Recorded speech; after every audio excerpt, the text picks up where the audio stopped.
Hello everyone, welcome to my YouTube channel. In today's video, we'll be looking at chemical bonding. What is the meaning of chemical bonding? These are forces of attraction within a molecule or between molecules, and it falls under two categories.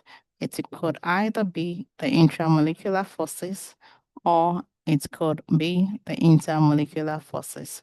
We'll start by looking at the intramolecular forces. These are forces of attraction within a molecule. That is force of attraction within just one molecule. It could either be an ionic bonding or a covalent bond or a metallic bond. The second category of chemical bonding are the intermolecular forces. Now, these are van der Waals forces. They are force of attraction between two or more molecules. It could either be a London dispersion force, also known as the instantaneous dipole to induced dipole force, or it could be the permanent dipole to dipole force. So we start looking at each of this bonding or bonds one after the other. The first one we're considering is the ionic bonding. Ionic bond is the electrostatic force of attraction between oppositely charged ions, that is between positively charged ions, also known as cations, and negatively charged ions, also known as the anions. A very good example of that is the force of attraction within a lithium bromide molecule. Lithium bromide is an ionic compound, which is made up of lithium ion and bromide ion. As you can see, lithium ion is positively charged, while the bromide ion is negatively charged. These are ions with opposite charges, and so we can have an ionic bond within them. Now, the next example is that of ammonium sulfate, which is made up of ammonium ion and the sulfate ion. Now, basically in chemistry, we can represent ionic bonding and covalent bond with dot and cross diagram. Now, what does that mean? A dot and cross diagram is a representative diagram in which the electrons of atoms are represented with dots and crosses. And this helps us to understand bonding better. The example we have here on the screen is that of lithium and fluorine atom. Lithium has an atomic number of 3. In one of my previous videos, I explained the meaning of atomic number. Atomic number is the number of protons in an atom, and it could also mean the number of electrons in an atom. So lithium here has an atomic number of 3, and that is why it has 3 electrons, as we can see here, represented as crosses, while fluorine on its own has an atomic number of 9, and the electrons here, that means it has 9 electrons. The electrons here are represented with dots. So because lithium has 1 electron on its outer shell, so it's quite unstable. It will rather prefer to transfer that electron to fluorine, which needs 1 more electron on its outer shell. So lithium transfers the 1 electron it has on its outer shell to fluorine in order for fluorine to have a complete outer shell.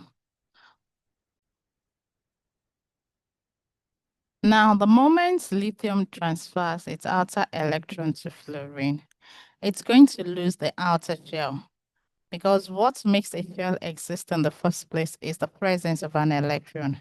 And since lithium has lost its outer electron or has transferred its outer electron to fluorine, there's no need for the outer shell.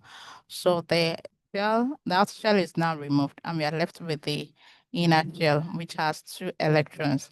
Now, because lithium has transferred its outer electron, it has lost 1 electron. It is now carrying a positive charge. Fluorine on its own accepted the electron from lithium, and that means now that it has gained 1 more electron And so because of that, it is carrying a negative charge. And that is why we can have an ionic bond between lithium atom and a fluorine atom to give us lithium fluoride, which is the ionic compound. The next example we'll be looking at on the dot and cross diagram of ionic compound is the bond between magnesium atom and an oxygen atom. Magnesium has an atomic number of 12, and that means it has 12 electrons.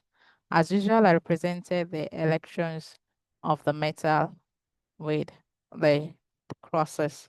So here, magnesium has 12 crosses, and that's because it has 12 electrons altogether. On the outer shell, it has 2 electrons, and that makes it unstable because the dream of every atom is to attain a stable outer shell, is to have a stable outer octet structure. Yes. So now in the case of magnesium, magnesium is having 2 electrons on its outer shell. So that makes it quite unstable. So it's rather prefer to transfer those 2 electrons to any atom that is available to take it. While oxygen in its own case, oxygen has an atomic number of 8. And the electrons of oxygen here are represented with dots. So oxygen needs 2 more electrons for it to have a complete outer shell, which magnesium in this case is willing to transfer to it.